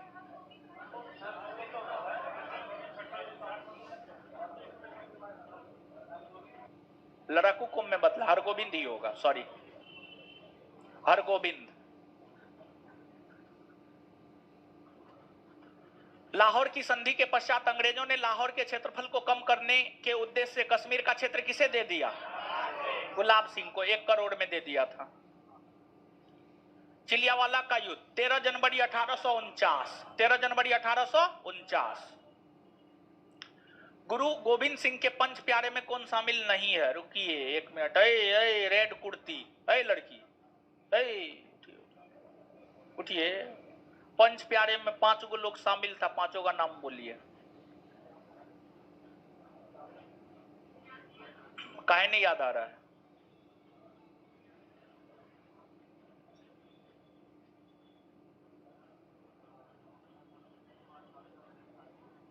चलिए उठिए, उठिए, 5 का नाम बोलिए। उठिए, बोलिए 5 का नाम। उधर नहीं देखना, हमको देखना है। हाँ देखिए, पढ़ा दिए हैं, कॉपी में लिखा है, बात लिखा है कि नहीं लिखा है? तो पढ़ा दिए हैं, कॉपी में लिखा दिए हैं, उसको कौन पढ़ेगा? हम पढ़ेंगे। इधर उधर करते रहते हैं आप लोग, ठीक है? बैग लेकर के हमेशा टहलते रहते हैं। रूम में बैठ करके कॉपी में जो बताए हैं उसको रटिए, समझे? बैठ जाइए। 5 का नाम कौन कौन बताइएगा? बोलिए। धर्मदास, दयाराम खत्री, हिम्मत भीबर, साहेब चंद, मोहकम चंद्र छिम्मा। बताइए, भी तो आप ही के क्लास का है जी, है? बैठ जाइए। दयाराम खत्री, हाँ। लाहौर का जाट दयाराम खत्री, सॉरी, दिल्ली का जाट धर्मदास, दिल्ली का जाट धर्मदास, दयाराम खत्री, मोहकम चंद्र छिम्बा। इसके बाद साहेब चंद्र, हिम्मत भीबर, यही 5 गो था। रूप नारायण का चर्चा है ना? है। कौन नहीं था? तो रूप Ram Narayan, sorry Ram Narayan. Answer D होगा। क्या होगा? डी। शेरे पंजाब के नाम से रंजीत सिंह। देखिए ध्यान दीजिएगा, लाला लाजपत राय को भी शेरे पंजाब कहा जाता है, तो ऑप्शन के अकॉर्डिंग जाना है, समझ गए? अगर पंजाब के सिख शासक के संदर्भ में पूछे तो रंजीत सिंह, अगर स्वतंत्रता आंदोलन कारी के संदर्भ में पूछे तो लाला लाजपत राय, लाला लाजपत राय। हम क्या बोल रहे हैं, आप समझ रहे हैं? कंफ्यूज नहीं हो रहे हैं? हाँ, रंजीत सिंह। कपूर सिंह के निधन के पश्चात दल खालसा का नेतृत्व किसने संभाला था? जस्सा सिंह आहलूवालिया। कौन सुमेलित नहीं है, मतलब कौन गलत है? देखिए 12 मिसल था ना हो, 12 मिसल में ही 3-4 गो महत्वपूर्ण था, इसी वजह से यही 3 गो 4 गो का संस्थापक दिए हैं। अहलुवालिया जस्सा सिंह अहलुवालिया सही है। भंगी कपूर सिंह नहीं, भंगी मिसल की स्थापना सरदार हरि सिंह ने किया है। सरदार हरि सिंह, सरदार हरि सिंह ने किया है। कन्हैया मिसल जय सिंह सही है। शुक्रचकिया मिसल चरत सिंह सही है। आंसर हो जाएगा बी। क्या हो जाएगा? बी। बी। रंजीत सिंह का राज 4 सूबों या प्रांतों में बटा हुआ था। पंजाब, कश्मीर, लाहौर, मुल्तान। सॉरी 1 मिनट, ना पंजाब नहीं होगा, पंजाब थोड़े होगा।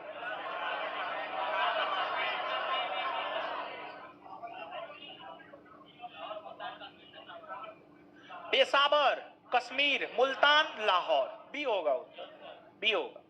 पेशावर, कश्मीर, मुल्तान, लाहौर। निम्नलिखित में से किसने रंजीत सिंह की तुलना नेपोलियन से की थी? विक्टर जाकमा। विक्टर जाकमा, विक्टर जाकमा ने किया था। पंजाब को अंग्रेजी साम्राज्य में कब मिलाया गया? 1849। रंजीत सिंह को राजा की उपाधि किसने प्रदान किया था? जमानसा। राजा ज जमानसा, ठीक है, जमानसा। ज ज ज को याद रखिएगा। रंजीत सिंह लाहौर के ऊपर अपना अधिकार कब स्थापित किया था? 1799। 1799। विचार कीजिए, रंजीत सिंह के सैन्य संगठन को भारतीय पृष्ठभूमि में ब्रिटिश फ्रांसीसी सैन्य व्यवस्था कहा जाता था। हाँ। गुरु गोविंद सिंह ने सिखों के लिए पंचमकार, केस, कंघा, कृपान, कच्छा और कड़ा को अनिवार्य बना दिया। हाँ। कौन सा कथन सत्य है? 1 और 2 दोनों। सी। 1708 ईस्वी में गुरु गोविंद सिंह की हत्या किसने किया? गुल खां नामक पठान ने। निम्नलिखित में से किसे जाटों का अफलातून कहा जाता? सूरजमल को। सूरजमल को। रुहेलखंड स्वतंत्र राज्य की स्थापना किसने की थी? अली मोहम्मद खां। अली मोहम्मद खां। मीरापुर कटरा का युद्ध कब हुआ था? देखिए मीरापुर कटरा जो है ना उत्तर प्रदेश में। कहां पर है? उत्तर प्रदेश में। उत्तर प्रदेश में है यह युद्ध। 23 अप्रैल 1774 को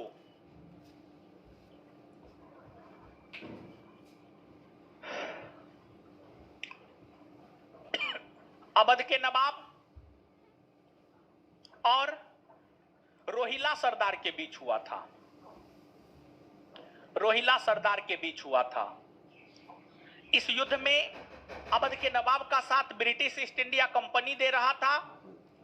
British east India company Awadh का साथ दे रहा था। इसी वजह से इस युद्ध में अवध की जीत हुई, रोहिल्ला सरदार की हार हुई। इस युद्ध को प्रथम रोहिल्ला युद्ध भी कहा जाता है। इस युद्ध को 1774 होगा। 1774 ही तो बोले थे, लिख दिए 44, 1774 बोले थे। 1774 ईस्वी में बिरामपुर कटरा उत्तर प्रदेश में है। बिरामपुर कटरा का युद्ध 23 अप्रैल या 13 अप्रैल, 23 अप्रैल ही होगा। 23 अप्रैल 1774 ईस्वी को अवध के नवाब और रोहिल्ला सरदार के बीच हुआ था। समझ गए? रुहेलखंड या रोहिल्ला सरदार के बीच हुआ था। इस युद्ध में जो है अवध की जीत हुई, रोहिल्ला सरदार या रुहेलखंड सरदार की हार हुई थी। आंसर हो जाएगा 1774। 1774। भरतपुर के जाट राज्य के संस्थापक चूड़ामन और बदन सिंह। चूड़ामन और बदन सिंह जाट खेतीहरों की एक जाति थी जो रहा करते थे दिल्ली, आगरा, मथुरा, ऊपर सभी जगह इन्हीं क्षेत्रों में रहा करती थी। कर्नाटक में स्वतंत्र राज्य के संस्थापक सादत उल्ला खां। सादत उल्ला खां। कर्नाटक के स्वतंत्र राज्य की राजधानी अरकाट। अरकाट, समझ गए? अरकाट। आंसर में दिया होगा ट्रावनकोर। आंसर में देखिए बी दिया हुआ है। हाँ बी दिया हुआ है। ये आंसर गलत है, ठीक है। दूसरा नंबर चैप्टर में ये तीसरा गलत है आंसर, तीसरा आंसर गलत है, ठीक है। ट्रावनकोर दिया हुआ है, ट्रावनकोर को काट करके अरकाट कीजिए। अरकाट था राजधानी। अरकाट कहां था? अरकाट, सही कर लीजिए। ये आंसर गलत था, सही किए। निम्नलिखित में से कौन मुर्शिद कुली खां के विरुद्ध बड़ी बगावत करने वालों में से था? सीताराम रे थे, उदय नारायण भी था, गुलाम मोहम्मद भी था, राजवल्लभ नहीं था। आंसर 1, 2 और 4। 1751 ईस्वी में अलीवर्दी खान ने यथार्थ रूप से उड़ीसा का समर्पण निम्नांकित को कर दिया। रघुजी भोसले। बंगाल का नवाब मुगल सूबेदार मुर्शिद कुली खां मुल्तान एक दक्षिण भारतीय ब्राह्मण था। मीर कासिम द्वारा कंपनी को प्रदत्त जमींदारी में कौन सा जिला सम्मिलित नहीं था? मुजफ्फरपुर शामिल नहीं था, बाद बाकी सब था। बंगाल का नवाब अपनी न्यायप्रियता हेतु इतना प्रसिद्ध था कि लोग यह विश्वास करने लगे थे कि वे नौश खां के शासन के अंतर्गत रह रहे हैं। सुजाउद्दीन न्यायप्रिय बंगाल के नवाब थे ये सुजाउद्दीन। कौन सा युग्म सुमेलित नहीं है? दुर्लभ बंगाल नवाब का कोषाध्यक्ष सही है। जगत सेठ मुर्शिदाबाद का सेठ सही है। मोहम्मद रजा खां बिहार का दीवान नहीं। मोहम्मद रजा खां बंगाल का दीवान। राजा सीताराम बंगाल का दीवान नहीं, बिहार का दीवान। कौन कौन सुमेलित नहीं है? 3 और 4। आधुनिक भारत का प्रथम अकाल 1770 में सर्वप्रथम कहां पड़ा? बंगाल में। बहुत अच्छा क्वेश्चन है, कहीं नहीं मिलेगा। निजाम उल मुल्क ने हिंदुओं के प्रति उदार की नीति अपनाते हुए उसने किस हिंदू को अपना दीवान नियुक्त किया था? पूरनचंद। ये भी बहुत अच्छा क्वेश्चन है। खत्म हो गया। चलिए, तो पहला नंबर दूसरा नंबर है। चैप्टर का क्या नाम दिए? चैप्टर का नाम दिया होगा अवध। क्या दिया? हम तो देखिए लेते हैं, उस रोज भी समझाए थे।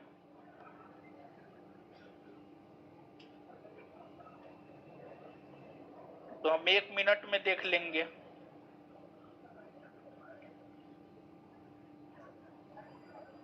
अपना कोई कॉमन सेंस लगेबे नहीं करता है।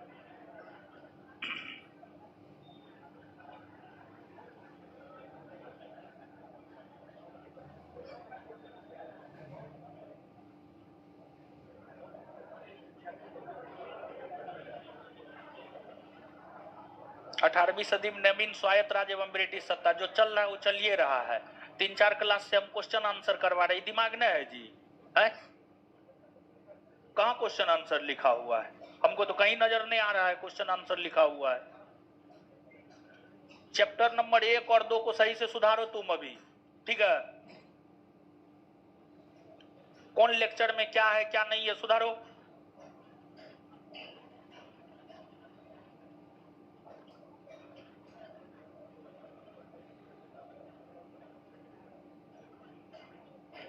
चलिए, क्या हाल चाल? क्वेश्चन देख लिए सब?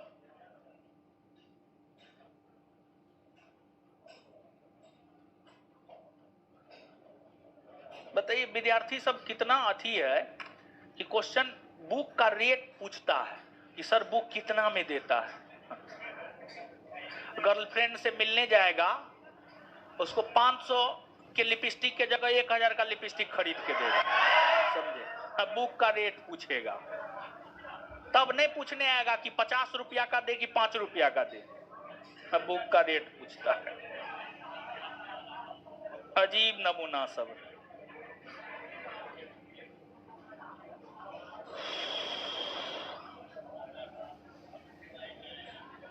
चलिए अब आ जाइए।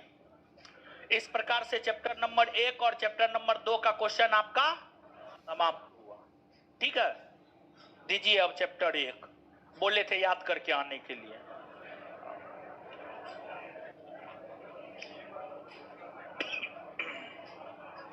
है उठा उठाइए, उठाइए।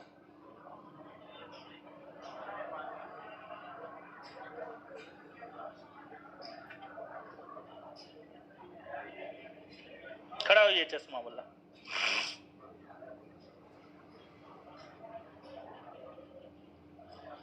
वर्ष 1651 में किसके नेतृत्व में अंग्रेजों ने बंगाल स्थित हुगली में अपनी प्रथम कारखाना स्थापित किया था? वर्ष 1651 में किसके नेतृत्व में अंग्रेजों ने बंगाल स्थित हुगली में अपनी प्रथम कारखाना स्थापित किया था? ब्रिजमैन। चलिए बैठ जाइए, खड़ा हो जाइए।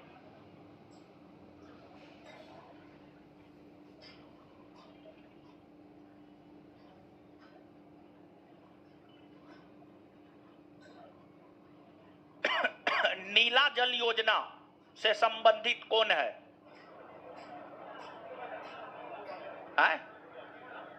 कौन? क्या बोल रहे हैं? हाँ हाँ हाँ, फ्रांसिस्को दी अल्मीरा। बैठ जाइए।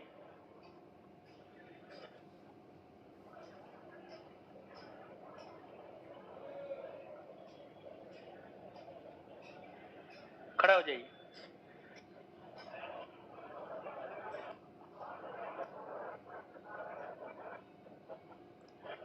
(1649) में ब्रिटेन के राजा विलियम तृतीय द्वारा स्थापित company English company trading in the east का दूत बनकर अंग्रेज के दरबार में कौन पहुंचा था? 1698 ईस्वी में ब्रिटेन के राजा विलियम तृतीय द्वारा स्थापित company English company trading in the east का दूत बनकर अंग्रेज के दरबार में कौन पहुंचा था? क्या होगा?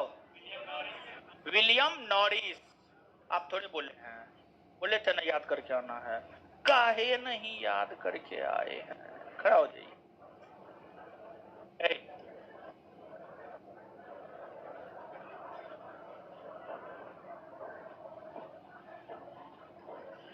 किस यूरोपियों ने भारत में प्रथमतः सामुद्रिक व्यापारिक केंद्र स्थापित किया? सामुद्रिक व्यापारिक केंद्र। पुर्तगाली। बैठ जाइए। खड़ा हो जाइए पीछे वाली।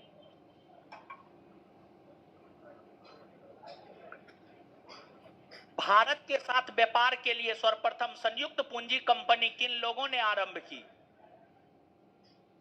भारत के साथ व्यापार के लिए सर्वप्रथम संयुक्त पूंजी कंपनी किन लोगों ने आरंभ की? फ्रांसीसी। कितना दिन से पढ़ रहे हैं? पहला चैप्टर पढ़े हैं, क्वेश्चन आंसर किए हैं, काहे ना आए थे? लीजिए, नहीं आने के लिए। खड़ा हो जाइए।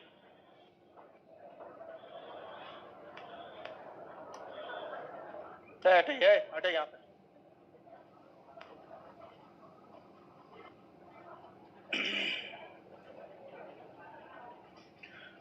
कौन ऐसा क्षेत्र था जहां से यूरोपवासी को सर्वोत्तम सोडा और अफीम प्राप्त होता था? बिहार। बैठ जाइए। खड़ा हो जाइए।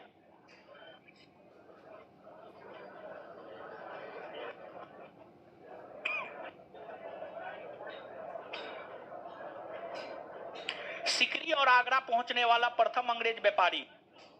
बैठ जाइए। भारत में पहली मुद्रण मशीन प्रिंटिंग प्रेस की स्थापना किसने की?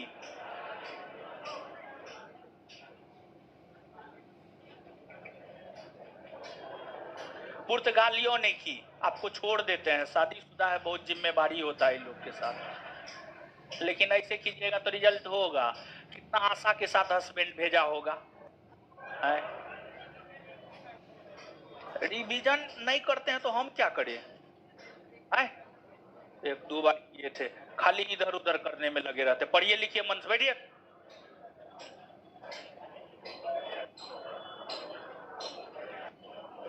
भारत से भारतीय वस्त्रों को निर्यात का वस्तु बनाने का श्रेय किसको जाता है? डच। बैठ जाइए। खड़ा होइए। खड़ा होइए।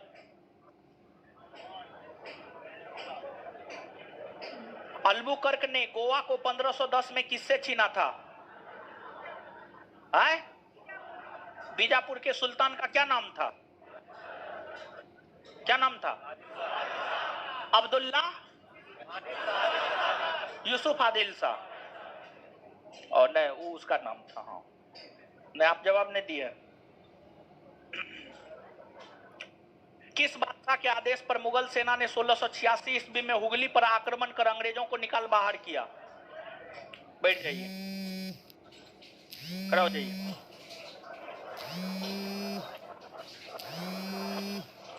पांडिचेरी का संस्थापक कौन है? पढ़े हैं ना? तो जवाब कौन देगा? तो याद नहीं किया तो कब याद कीजिएगा? परीक्षा के बाद? नहीं पता था, पिछले क्लास में आए थे ना जी।